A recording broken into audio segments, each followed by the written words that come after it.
y el pueblo de Guatemala decidió quiénes serán los próximos gobernantes. Vamos a tener este análisis, pero antes de entrar de lleno ya con los puntos de vista, vamos a conocer la siguiente información. La última actualización del Tribunal Supremo Electoral con el 100% de las actas procesadas indican que Bernardo Arévalo obtuvo 2.441.661 votos a favor, lo que refleja un 58% de la intención de voto, mientras que Sandra Torres alcanzó 1.567.472 votos, que refleja el 37.2%. Continuando con los datos también, más de 4.200.000 ciudadanos ejercieron el derecho al voto y eligieron así en todo el país y en 15 ciudades de Estados Unidos también.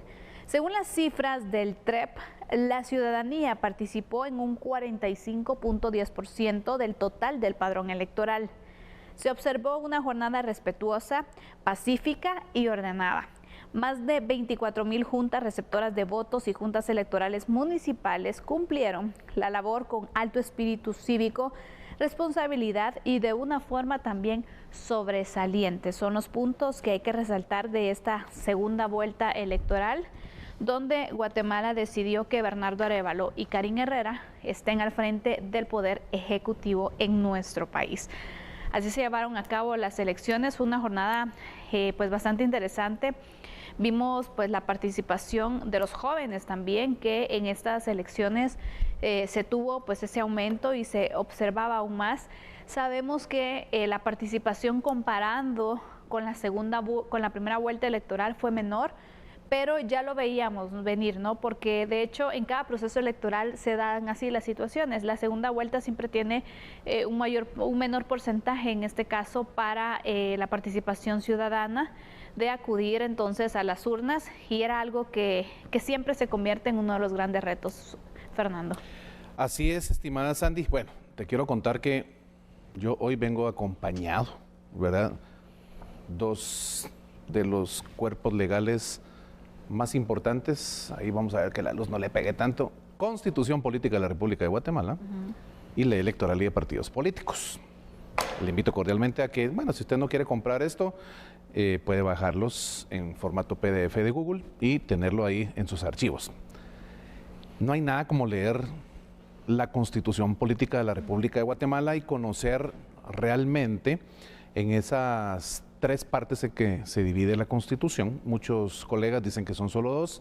Realmente, pues doctrinariamente se ha dividido en tres. Una es la dogmática, la segunda es la parte orgánica y la tercera es la parte pragmática. Entonces, en la parte dogmática encontramos todo el esquema de los dogmas, los hemos platicado muchas veces, esos derechos que nos protegen como mujeres, como hombres, desde la concepción misma, ¿verdad?, hasta el día en que tu personalidad civil, es decir, cuando se muere la persona, pues ahí deja de existir como tal. Sin embargo, hoy que estamos en ese espacio, ¿verdad?, después del balotaje, el artículo 182 en adelante al 184 tiene todo el esquema de lo que Bernardo Arévalo como presidente y por mandato constitucional debe realizar. Y es interesantísimo. El artículo 182 nos explica la presidencia de la República y cómo se integra el organismo ejecutivo. Ese espacio y parámetro tan importante de lo que significa el presidente constitucional de la República de Guatemala como el representante de la unidad del pueblo. Ahí Bernardo Arévalo ya tiene que decirle adiós a esa organización política que lo llevó como vehículo al poder. Y el Movimiento Semilla pues queda obviamente como eso, ¿verdad?, parte de ese espacio en donde él llega a darse a conocer, pues convence al electorado y hoy está prácticamente pues ya en ese ínterin de la confirmación por parte del TSE, la reunión con el presidente actual, el doctor Alejandro Yamatei, y empezar con el esquema del trabajo de intercambiarse la información en estos meses. Transición. Bueno, sin embargo, cuando la Constitución realmente te establece todos los parámetros que el presidente debe entender, conocer y aplicar, el artículo 183 ya te explica las funciones del presidente de la República. Yo le invito, amigo y amiga televidente, que en algún espacio de tiempo que usted tiene, yo sé que tiene una agenda muy apretada, pero dese una leidita. Mire, acá está realmente la columna vertebral de lo que significa la República de Guatemala. Y son 27, en total 27 obligaciones que están muy bien detalladas, y ahí es donde vamos conociendo pues qué es lo que tiene que hacer Bernardo Arévalo y Karen Herrera al frente como binomio pues ya presidencial. ¿Cuáles serían las principales, Fernando? Mira, la más elemental es representar la unidad del pueblo, la unidad del país, y hacer cumplir y hacer cumplir las leyes, no solo en función de lo que dice la Constitución, incluso tú miras en el 183, literal A, cumplir y hacer cumplir la Constitución y todas las leyes. Y entonces ahí nos vamos, ¿te recuerdas cuando hemos hablado de la pirámide de Hans Kelsen? La Constitución como supremacía, el espacio supremo, de ahí las leyes constitucionales, leyes internacionales, leyes ordinarias, reglamentos, normas individualizadas hasta de último. Todo ese esquema es la obligación del nuevo presidente constitucional de la República en poner a trabajar a todo su equipo para que haya una permanente función desde el Ejecutivo de no solo la administración política, la representación del país, que son las partes esenciales del Ejecutivo, sino el esquema realmente de proveer la defensa y seguridad de la nación y promover el orden público. Esos son los esquemas. Después encuentra los 26, 25 restantes afianzados a lo que ese esquema le estaba presentando a Bernardo Arévalo ya desde hoy. Entonces, mira, no hay nada más precioso que poder tener como guatemaltecos un poder de decisión propio, claro, de decir, ok, yo no voy a seguir siendo parte de ese grosso de hombres y mujeres que conforman los casi 18 millones de población, y me voy a salir de la tangente, voy a ser alguien que rompa esquemas y voy a ser de los que conozca algo tan importante como la Constitución Política de la República de Guatemala. Yo peleo mucho que en nuestro sistema educativo, desde primaria, esto no se maneje.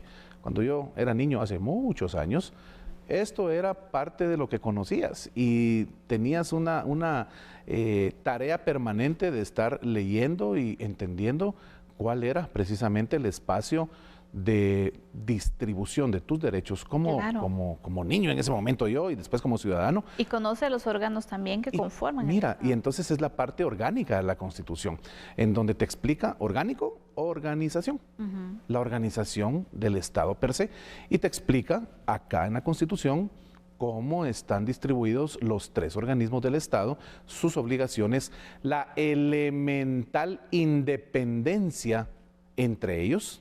No puede existir en ningún momento una relación de codepender uno de otro, porque está terminantemente prohibido por la Constitución.